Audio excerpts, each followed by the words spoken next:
السلام علیکم۔ ویڈیو شروع کرنے سے پہلے درخواست ہے کہ اگر آپ نے چینل سبسکرائب نہیں کیا تو سبسکرائب کر لیں۔ آپ دیکھ سکتے ہیں ویڈیو دیکھنے والی اکثریت نے سبسکرائب نہیں کر رکھا، اور ویڈیو کو لائک بھی کر دیا کریں، ایک کلک ہی تو کرنی ہے۔ جزاک اللہ۔ داستان ایمان فروشوں کی جلد اول قسط 8 5واں حصہ۔ صلیبی جاسوس لوزینا کی محبت اور ایوبی کا سپاہی۔ ایمان، فرض، احسان، محبت اور وفا کی ایمان افروز سچی داستان۔ یہ بڑا وسیع اور ریز علاقہ ہے۔ مجھے خطرہ صرف یہ ہے کہ صلیبی راستے میں آ کر لڑے تو ہمیں شکست کے لیے تیار رہنا ہوگا۔ علی نے کہا، اس کا علاج یہ ہے کہ فوج کو 3-4 حصوں میں تقسیم کر کے صرف رات کے وقت کوچ کرایا جائے، دن کے وقت کوئی حرکت نہ کی جائے۔ راستے میں کوئی بھی اجنبی آدمی یا قافلہ نظر آئے تو اسے روک لیا جائے اور کرک تک پہنچنے تک اسے اپنے ساتھ رکھا جائے۔ جاسوسی کے خلاف یہی اقدام کارگر ہو سکتا ہے۔ اس وقت جب عالم جاسوس اور 2 لڑکیاں سلطان ایوبی کی زبان سے اس قدر نازک اور اہم منصوبہ سن رہی تھیں، شوبک کے قلعے میں صلیبیوں کی اہم شخصیات اور کمانڈروں کی کانفرنس بیٹھی تھی۔ وہ لوگ پریشان سے تھے۔ ان میں حاتم الاکبر نام کا ایک مصری مسلمان بھی بیٹھا تھا۔ وہ انہیں یہ خبریں تفصیل سے سنا چکا تھا کہ خلیفہ العاضد معزولی کے بعد مر چکا تھا۔ مصر اب بغداد کے خلیفہ کے تحت آ گیا تھا۔ صلیبیوں کا وفادار مسلمان نائب سالار رجب پراسرار طریقے سے مارا جا چکا تھا۔ وہ جن 3 لڑکیوں کو شوبک سے لے گیا تھا وہ ماری جا چکی ہیں، اور صلیبیوں کا ایک اور وفادار مسلمان فوجی حاکم فیض الفاطمی بھی جلاد کے ہاتھوں مروا دیا گیا ہے۔ اب حاتم الاکبر نے انہیں یہ خبر بد سنائی کہ جس عالم جاسوس کو 2 لڑکیوں کے ساتھ قاہرہ بھیجا گیا تھا وہ عین اس وقت لڑکیوں سمیت گرفتار ہو گیا ہے جب اس کا مشن کامیاب ہو رہا تھا۔ کوناڑ نے کہا، یہ اس بات کا ثبوت ہے کہ صلاح الدین ایوبی کا سراغ رسانی کا نظام بہت ہوشیار ہے۔ کوناڑ صلیبیوں کا مشہور حکمران اور فوجی کمانڈر تھا۔ اس نے کہا، ان لڑکیوں کو وہاں سے آزاد کرانا ممکن نہیں، نہایت اچھی لڑکیاں ضائع ہوتی جا رہی ہیں۔ صلیبیوں کے ایک اور بادشاہ اور فوجی کمانڈر گے آف لوزینان نے کہا، صلیب کی خاطر ہمیں یہ قربانی دینی پڑے گی، ہمیں بھی مرنا ہے۔ ہمارے جو آدمی پکڑے گئے ہیں انہیں بھول جاؤ، ان کی جگہ اور آدمی بھیجو۔ یہ 2 لڑکیاں کہاں سے آئی تھیں، اور وہ 3 لڑکیاں کون تھیں جو رجب کے ساتھ ماری گئی تھیں؟ ان کے انٹیلیجنس چیف نے جواب دیا، ان میں 2 اطالوی عیسائی تھیں اور 3 مسلمان جنہیں بچپن میں اڑایا گیا تھا۔ بہت خوبصورت تھیں، جوانی تک انہیں یاد نہیں رہا تھا کہ وہ مسلمان تھیں۔ ہم نے انہیں بچپن میں ہی اس فن کی تربیت دینی شروع کر دی تھی۔ کوناڑ نے کہا، مسلمان تھیں تو کیا ہوا؟ اور حاتم الاکبر کی طرف اشارہ کر کے کہا، ہمارا پیارا دوست حاتم بھی تو مسلمان ہے، کیا اسے اپنے مذہب کا پاس نہیں؟ اس نے شراب کا گلاس حاتم کے ہاتھ میں دے کر کہا، حاتم جانتا ہے کہ صلاح الدین ایوبی مصر کو غلامی کی زنجیروں میں جکڑنا چاہتا ہے اور وہ اسلام کے نام پر کھیل رہا ہے۔ ہم مصر کو آزاد کرانا چاہتے تھے۔ اس کا طریقہ یہی ہے کہ صلاح الدین ایوبی کو مصر میں چین سے بیٹھنے نہ دیا جائے۔ حاتم الاکبر جو صلیبیوں کی شراب میں بدمست اس کی تائید میں سر ہلا رہا تھا، کہا، میں اب وہاں ایسا انتظام کروں گا کہ آپ کا کوئی آدمی وہاں پکڑا نہیں جائے گا۔ ایک صلیبی کمانڈر نے کہا، اگر ہم مصر میں یہ زمین دوز گڑبڑ جاری نہ رکھتے تو صلاح الدین ایوبی ہم پر کب کا حملہ کر چکا ہوتا۔ یہ ہماری کامیابی ہے کہ ہم اس کی طاقت اس کے اپنے آدمیوں پر ضائع کرا رہے ہیں۔ کوناڑ نے پوچھا، کیا اس کے اور علی بن سفیان کے خاتمے کا ابھی کوئی انتظام نہیں ہوا؟ انٹیلیجنس سربراہ نے کہا، کئی بار ہو چکا ہے لیکن کامیابی نہیں ہوئی۔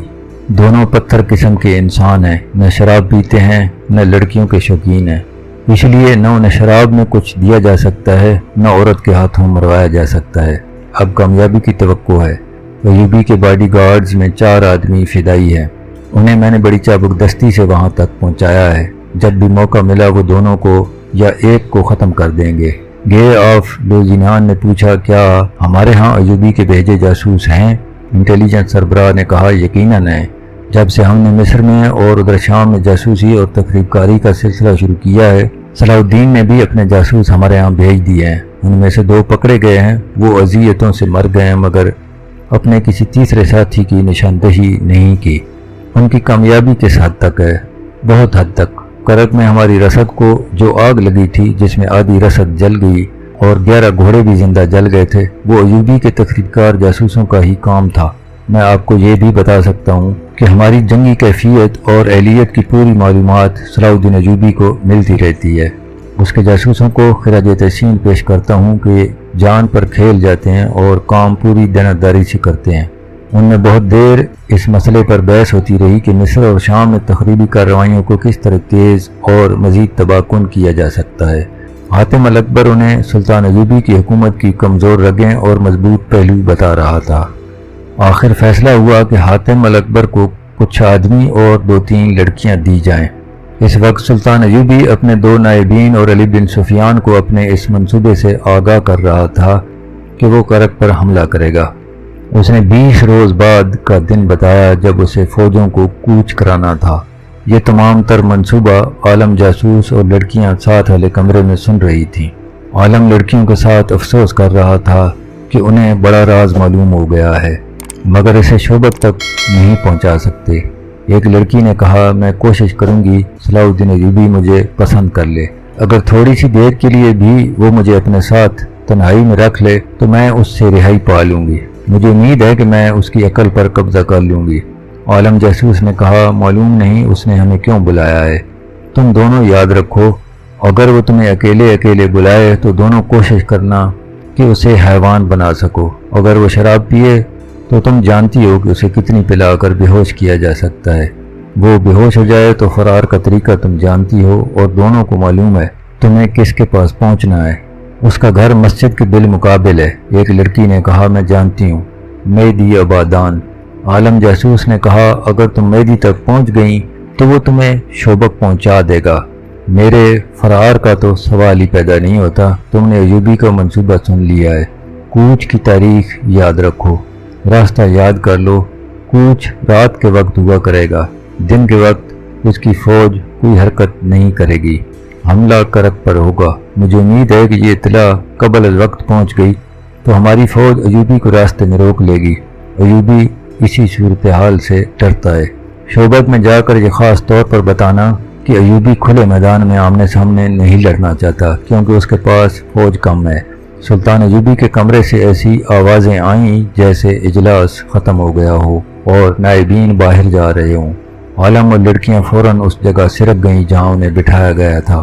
عالم کے کہنے پر انہوں نے سر گھٹنوں میں دے لیے جیسے انہیں گرد و پیش کا کوئی ہوش نہیں۔ انہیں قدموں کی آوازیں سنائی دیں تو بھی انہوں نے اوپر نہ دیکھا۔ عالم نے بھی تب اوپر دیکھا جب کسی نے اس کے کندھے پر ہاتھ رکھ کر کہا، اٹھو میرے ساتھ آؤ۔ وہ علی بن سفیان تھا۔ وہ تینوں کو سلطان ایوبی کے کمرے میں لے گیا۔